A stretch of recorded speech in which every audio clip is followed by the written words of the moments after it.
Assalamualaikum warahmatullahi wabarakatuh. Selamat pagi Soma, sahabat Suduai. Kali ini kita bahasnya satu hal, yaitu 5 penyebab Anda sengsara seumur hidup. Mau nggak? Kalau sahabat Suduai dikasih pilihan mau hidup sengsara apa bahagia? Jelas pilihannya pengen bahagia ya. Siapa sih yang nggak pengen bahagia gitu? Jadi kalau saya nih boleh berpendapat ya, kebahagiaan, penderitaan, kesengsaraan, kesuksesan itu sebenarnya kita yang ciptakan sendiri. Ya, kita yang ciptakan sendiri. Ya, sukses itu kan jika peluang dan kesiapan itu bertemu itu kan sukses, gitu ya. Jika peluang dan kesiapan bertemu itu sukses. Nah ya, betapa banyak orang-orang yang ada peluang tapi nggak siap. Seharusnya dia bisa siap. Tapi dia kayak menyerah sebelum berperang gitu, nggak siap gitu. Jadi sebenarnya saya ulangi lagi, kesuksesan, kebahagiaan, kesengsaraan, penderitaan itu kita sendiri yang mendesain. Oke? Lah, kali ini di video kali ini saya akan bahas tentang 5 hal yang bisa menyebabkan sahabat Suduai, Anda semuanya, para pemirsa, dimanapun Anda berada, itu bisa sengsara seumur hidup. Ya, oke. Yang pertama adalah, kadang kita lihat ya, ada beberapa orang yang dia bisnis sukses banget, kemudian dia usaha bagus, omsetnya besar, labanya besar, rumahnya bagus-bagus banyak. Ya, istrinya cantik, kecil, ya, atau suaminya ganteng gitu ya. Tapi dia ngerasa nggak bahagia karena ujian demi ujian datang menyapa, gitu ya. Sebenarnya apa yang terjadi? Oke, yang pertama adalah Anda akan sengsara seumur hidup, ya, ketika sahabat Suduai menyakiti dan durhaka kepada kedua orang tua. Jadi kadang-kadang kita lihat banyak orang yang hidupnya sukses tapi dia nggak bahagia. Sukses tapi sengsara lah. Ya, sukses tapi sengsara. Ternyata cek dan recheck, dia adalah sosok yang menyakiti kedua orang tuanya. Maka ini saya taruh di bagian pertama, ya, 5 hal yang menyebabkan sahabat Suduai sengsara seumur hidup. Ya, kalau dalam Al-Quran disebutkan, ya, a'udzubillahi minasyaitonirrajim, wa qadha rabbuka alla ta'budu illa iyyahu wa bil walidaini ihsana imma yablughanna 'indakal kibara ahaduhuma aw kilahuma fala taqul lahumu uffin wa la tanharhuma wa qul lahumu qawlan karima. Ya, artinya apa? Artinya itu, intinya dari ayat ini yaitu, ya, Allah telah memerintahkan agar kita tidak menyembah selain Allah dan berbuat baik. Allah memerintahkan kita untuk berbuat baik kepada kedua orang tua kita. Jika salah satu atau keduanya di usia yang lanjut ada dalam pemeliharaan kita, maka jangan sekali-kali kita menyatakan gitu ya. Ya, itu kan kata-kata apa ya? Kata-kata kita bantah kepada orang tua yang sebenarnya ringan gitu loh. Ya. Jadi janganlah berkata dan janganlah engkau membentak kedua orang tua, ya, dan ucapkan kepada kedua orang tua kata-kata yang baik. Itu yang ada dalam Al-Qur'an. Jadi gini sahabat Suduai, jika cuman bilang aja nggak boleh, bentak aja nggak boleh, apalagi yang lain-lain gitu loh. Makanya saya kadang heran kalau misalnya ada berita ya di TV, anak gugat orang tua ke pengadilan gara-gara hutang. Pernah kan ada kan kalau nggak salah di Jawa Barat atau di mana gitu. Itu saya dalam hati tuh gemeter. Ya Allah, si bapak gitu, kok bisa-bisanya gugat ibunya yang sudah tua gitu loh, gara-gara duit, gara-gara hutang. Masya Allah, itu saya sampai bawaannya pengen nangis gitu loh, karena merasakan bagaimana rasa hati orang tuanya gitu, rasa hati ibunya gitu. Bahkan di tempat lain kadang-kadang ada yang berita juga anak minta sepeda motor nggak dituruti, akhirnya orang tuanya tanda kutip ya, di tanda kutip dibantai gitu ya. Aduh, itu saya sudah nggak bisa ngomong lagi gitu loh. Ketika kita berbicara aja udah nggak boleh, apalagi yang lebih-lebih gitu loh. Ya, maka kadang-kadang gini, kenapa kok kita sudah hidup dengan cara yang paling baik gitu ya, sudah bekerja keras, sudah cari duit itu udah luar biasa mati-matian ya, bahkan mungkin gelarnya banyak ya, dipercaya di dalam dan luar negeri, tapi kok banyak banget musibah, banyak banget kok kehidupan keluarganya kok kocar-kacir. Coba kita evaluasi diri dulu. Sudahkah kita baik kepada kedua orang tua kita? Ya, karena nomor satu di konten yang saya bikin ini, ya, di catatan yang saya bikin ini, ya, penyebab kita sengsara seumur hidup adalah yang pertama karena kita durhaka. Kita tidak berbakti kepada kedua orang tua kita. Ya, misalnya kalau sahabat Suduai kecewa dengan kedua orang tua, ya sudah, dimaafkan aja gitu loh. Toh di dunia ini kan nggak ada orang tua yang sempurna.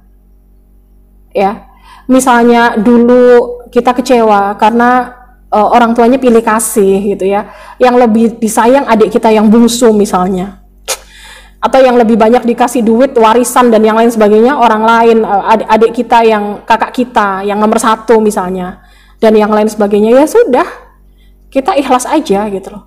Tidak ada alasan apapun untuk kita bisa menyakiti orang tua kita, walau misalnya mereka tidak adil ya antara kita, memperlakukan kita dengan saudara-saudara kita yang lain.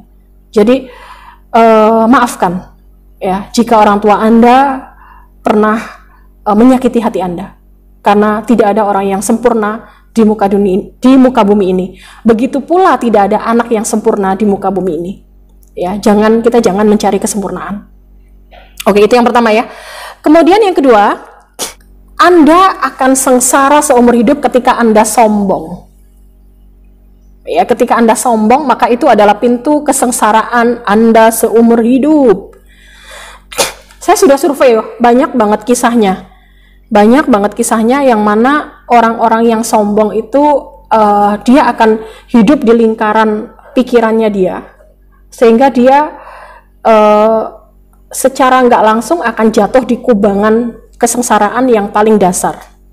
Ya, orang sombong itu akan sulit belajar, sulit sukses, karena dia nggak bisa terima nasihat, dia tidak bisa terima kritikan orang lain. Ya, kalau dalam hadis disebutkan, ya, hadis ataupun ayat tentang orang-orang yang sombong itu kan banyak banget. Artinya apa? Allah itu sangat tidak menyukai orang-orang yang sombong. Karena yang boleh sombong hanya satu, Allah Subhanahu wa Ta'ala. Ya, karena Allah yang maha mempunyai langit dan bumi beserta isinya.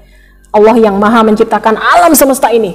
Maka yang berhak untuk menggunakan jubah kesombongan itu hanya Allah, dan manusia tidak berhak untuk sombong.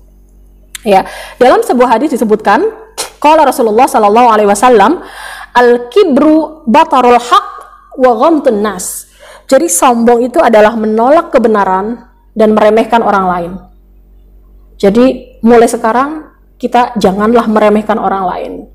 Walaupun dia hanya office boy, dia hanya orang yang tidak dianggap oleh masyarakat, mungkin dia hanya pencuri, mungkin dia hanya pendosa, dan bahkan seorang pembunuh, tapi kita tidak berhak untuk meremehkan orang lain. Ya, kita dekati orang-orang di sekeliling kita, kita bergaul dengan mereka dengan hati yang tulus. Ya, kita tidak memposisikan diri kita jauh di atas manusia yang lain, lepas dari siapapun mereka. Kemudian orang sombong itu akan selalu menyalahkan orang lain ketika ada masalah. Dia tidak akan mau mengevaluasi diri sendiri. Ya, misalnya ini, dia ada masalah, maka dia akan mencari kambing hitam.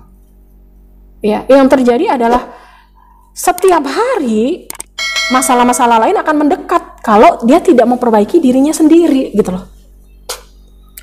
Saya jadi teringat sahabat Suduai, ada dua contoh manusia, dua-duanya awalnya kaya, yang satunya tulus, yang satunya sombong.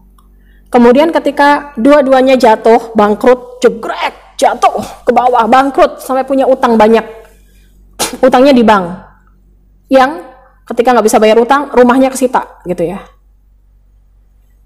Orang yang tulus, orang yang tidak sombong, maka dia akan cari sumber rezeki apapun tanpa melihat penilaian orang lain. Dia akan menutup telinganya, dia akan menutup matanya untuk tidak mendengarkan bisik-bisik tetangga. Dan dia bekerja keras untuk bisa mencukupi hidupnya, untuk bisa pelan-pelan menutup hutangnya. Walau hanya misalnya jadi Gojek ya, walau misalnya kerja serabutan mulai dari nol, kemana-mana pakai motor padahal awalnya pakai Alphard ya, tapi dia nggak malu, dicemooh orang lain, dia nggak malu ya. Bandingkan dengan orang satu lagi yang awalnya kaya jatuh bangkrut tapi dia sombong, maka dia nempel gengsinya masih besar, sehingga ketika dia jatuh dia akan menutupi keadaannya. Dia akan selalu menampakkan kepada komunitasnya, kepada orang-orang, kepada tetangganya bahwa saya baik-baik aja. Ya, dia nggak akan mau untuk jadi Gojek misalnya, untuk kerja serabutan yang memang menampakkan bahwa dia telah miskin sekarang, dia nggak mau. Itulah perbedaan orang yang bangkrut dan sombong dengan orang yang bangkrut dan nggak sombong gitu loh. Orang-orang yang bangkrut dan sombong, dia akan gengsi untuk melakukan pekerjaan yang remeh-remeh walaupun itu halal. Sehingga apa? Ketika orang yang bangkrut sombong memunculkan gengsi yang tinggi, maka keadaannya bukan akan tambah membaik tapi tambah memburuk. Karena kerjanya dia milih-milih, otomatis dia tidak akan bisa merecovery dirinya sendiri untuk bangkit. Ya, dia akan terus terlilit dalam kubangan kebangkrutan, kemiskinan, hutang, tanpa bisa mengobati keadaannya. Sedangkan orang yang bangkrut dan tidak sombong, maka dia sudah pelan-pelan berusaha untuk bangkit lagi, dan bisa jadi beberapa saat kemudian, setahun 2 tahun lagi, dia akan bisa kembali merintis bisnis dan hidup dengan lebih baik. Jadi syaratnya untuk keluar dari kebangkrutan adalah tinggalkan gengsi, tinggalkan kesombongan ya. Sahabat-sahabat seduai, orang-orang yang sombong itu juga akan selalu mementingkan lifestyle. Ya, selalu mementingkan lifestyle. Ya, di video saya yang lain saya sudah ungkapkan tentang bahasan kaya beneran atau kaya bohongan. Yang kaya bohongan itu yang dipentingin lifestyle, bukan wealth style. Yang kaya beneran dia nggak akan mentingin lifestyle, yang dia pentingin adalah wealth style. Ya, jadi orang-orang yang sombong dia akan mementingkan lifestyle, bagaimana persepsi orang lain ke saya, bagaimana orang lain memandang saya bahwa saya keren gitu ya. Padahal di balik itu kadang-kadang dia mengorbankan keluarganya. Dia akan lebih mementingkan bagaimana orang lain memandang dia daripada dia menafkahi istrinya, menafkahi anaknya, sehingga udah hancur semuanya. Sengsara. Ya, betapa banyak saya melihat hubungan suami istri dari kolega teman saya yang kemudian berpisah, bercerai gara-gara salah satu di antara suami atau istrinya lebih mementingkan kesombongan, lifestyle, sehingga hancur, keluarga hancur, perekonomian keluarga hancur. Karena apa? Karena duitnya udah muter-muter buat lifestyle. Ya, tidak untuk membangun perekonomian dengan baik, perekonomian keluarga dengan baik. Ya, itu yang kedua. Ya. Kalau Anda sombong, maka Anda akan bisa sengsara seumur hidup. Yang ketiga, ya, Anda tidak pernah bersyukur. Ketika Anda tidak pernah bersyukur, maka Anda akan sengsara seumur hidup. Dikasih berapapun nikmat sama Allah, yang ada hanyalah kurang aja. Ya, orang lain mah dikasih tubuh lengkap, itu udah bersyukur, udah bisa jadi energi untuk cari nafkah. Bahkan beberapa penyandang disabilitas, ya, itu tubuhnya nggak lengkap, nggak sempurna, tapi karena rasa syukur yang tinggi, mereka bisa sukses dan bisa mensukseskan orang lain. Bayangkan, Banyak loh kasusnya, ya.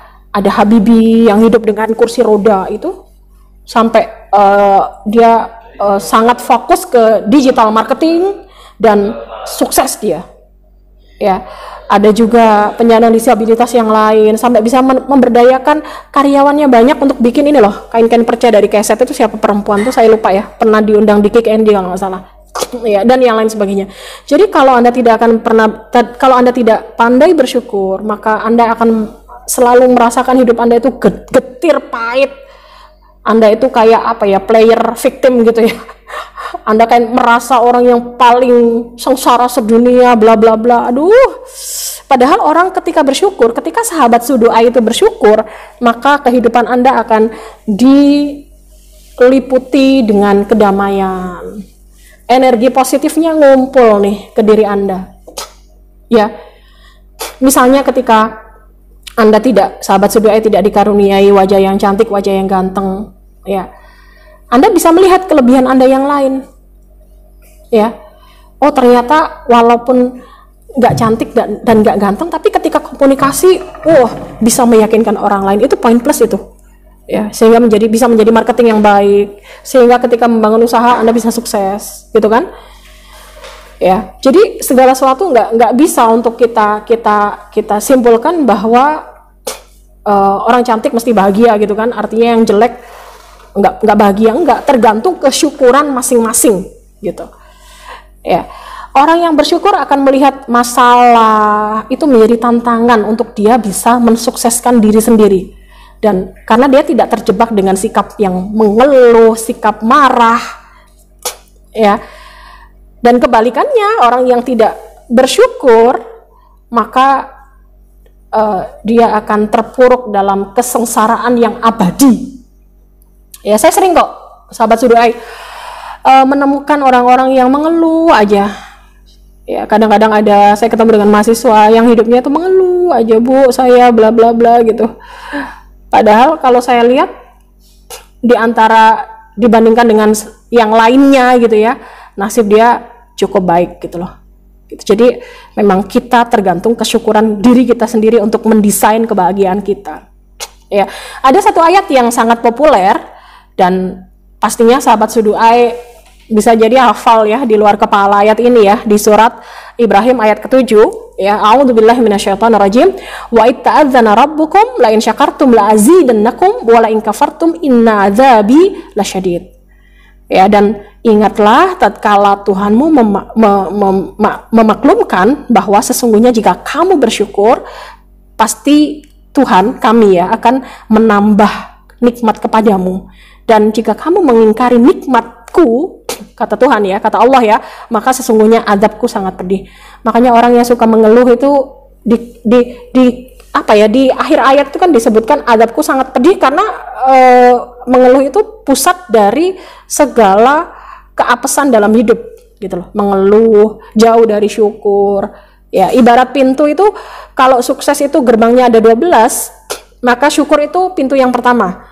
Nggak bisa akan dilewati, orang yang sukses itu nggak akan bisa sukses masuk ke pintu 12 kalau pintu yang pertama yaitu rasa syukurnya tidak ada gitu.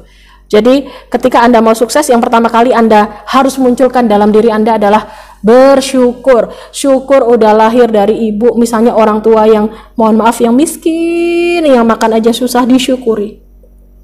Syukur hidup dengan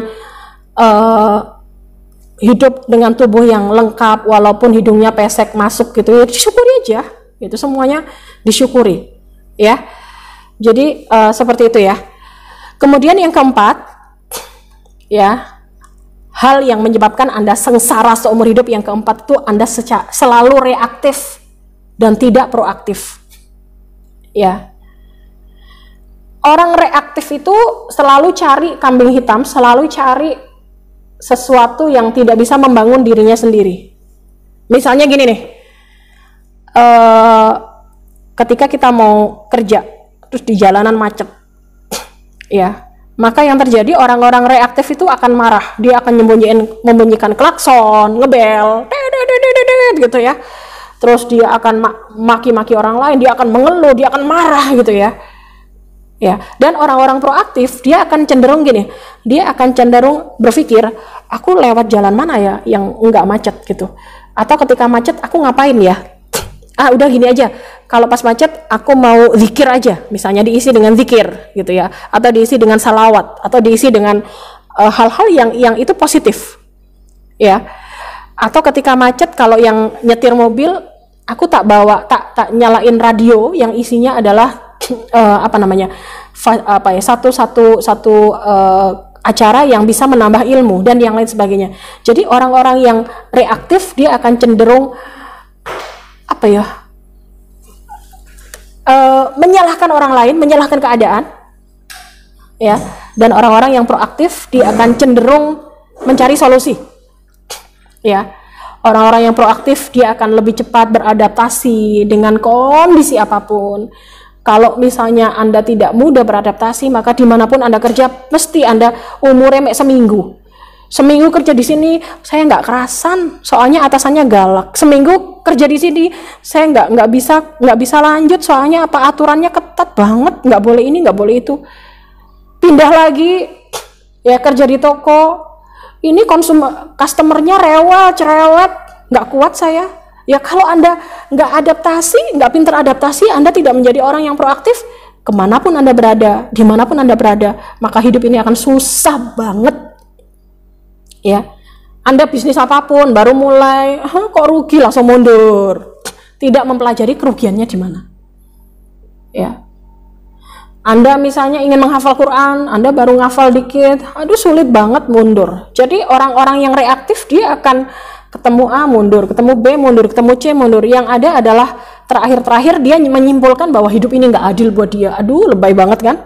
Ya, padahal seharusnya ya dengan menjadi sosok yang proaktif, maka dia akan cenderung bisa adaptasi dengan perubahan-perubahan dalam hidup. Maka dia akan lebih berbahagia menjalani apa yang dia proses yang dia lalui step demi stepnya, gitu ya. Yang kelima dan yang terakhir, ya, hal yang menyebabkan Anda sengsara seumur hidup adalah ketika Anda menyimpan dendam di hati Anda atas kejadian di masa lalu Anda, dan Anda tidak membalas dendam itu dengan elegan. Tanda kutip ya, balas dendam dengan elegan itu tanda kutip ya. Nanti jangan sampai nanti disebarkan di luar gitu. Hei, Mbok DIK bilang kamu harus balas dendam. Enggak loh ya, saya nggak bilang gitu ya. Saya hanya bilang kesengsaraan yang kelima adalah ketika Anda punya dendam kepada orang lain di masa lalu Anda, di kehidupan Anda yang kemarin, dan kemudian Anda menyimpan dendam itu dalam hati dan Anda tidak membalas dendam itu dengan cara yang elegan. Misalnya gini, Anda sakit hati sama siapa? Sama yang orang terdekat dulu ya, sama orang tua. Soalnya dibanding-bandingin sama kakak yang pinter, sama adik yang pinter. Misalnya nih ya. Atau dendam sama guru, atau dendam sama temen karena dibully terus. Atau dendam sama siapa lagi? Sama tetangga, anaknya tetangga. Karena dijadiin bahan olok-olokan. Dasar cebol gitu ya, atau apalagi kadang-kadang fisik ya yang membuat seseorang dibully itu ya. Ya, si culun gitu. Kalau Anda misalnya punya rasa dendam dalam hati Anda atas kehidupan di masa lalu Anda, maka ketika Anda simpan dendam itu sampai bertahun-tahun mengikuti step demi step kehidupan Anda, maka Anda akan sengsara seumur hidup. Maka saran saya adalah ketika Anda merasa mempunyai ingatan buruk karena dizalimi orang lain, ketika dimaki orang lain, maka Anda bisa mewujudkan dendam Anda, mengumpulkan energi sakit hati Anda untuk Anda bekerja keras, ulet, tekun, rajin agar Anda sukses. Biasanya orang yang sakit hati itu energinya gede banget. Makanya orang yang putus cinta kenapa bisa sampai bunuh diri? Karena energinya gede. Tapi energi yang disalurkan ke otak itu isinya depresi, isinya sakit hati, makanya dia bunuh diri. Lah, berarti kebalikannya dong. Ketika energi sakit hati itu disalurkan untuk kebaikan, untuk kesuksesan, kerja keras, ya, kerja cerdas gitu ya. Untuk misalnya saya mau sekolah sampai S3, walaupun nggak punya duit, Ya, ketika misalnya ada energi yang gede tadi, ya dia akan berpikir caranya gimana caranya bisa selesai S3 walaupun nggak punya duit gitu. Jadi usahakan dendam ini menjadi satu energi yang besar untuk bisa membuat Anda sukses, sehingga Anda bisa membalas dendam Anda, tanda kutip ya, membalas dendamnya ya, dengan cara yang elegan. Ya. Kemudian setelah Anda sukses, maka maafkan mereka yang telah menyakiti Anda. Ya, tunjukkan kepada mereka bahwa Anda bisa hidup jauh lebih baik dari mereka, ya. Dan ketika sikap mereka masih sama kayak dulu, sering nyakiti orang lain, sering meremehkan orang lain, maka jika Anda bisa bantu mereka agar mereka tidak lagi menyakiti orang-orang yang lain, ya. Kalau misalnya akhlak dan attitude mereka jelek, ya kita berusaha mendekati agar mereka bisa berubah. Ya, karena cukup Anda yang tersakiti gitu kan, gitu. Oke ya, sudah ya. Jadi itu saya udah ungkap 5 rahasia, ya. Sebenarnya nggak rahasia sih, udah saya videokan, udah saya share, nggak jadi rahasia lagi ya. Tapi ini adalah 5 hal yang bikin Anda bisa sengsara seumur hidup. Kalau sahabat Suduai mendelete ya, mengenyahkan gitu ya, say goodbye untuk 5 hal ini, maka Anda akan bahagia di dunia dan juga di akhirat. Amin. Terima kasih. Wassalamualaikum warahmatullahi wabarakatuh.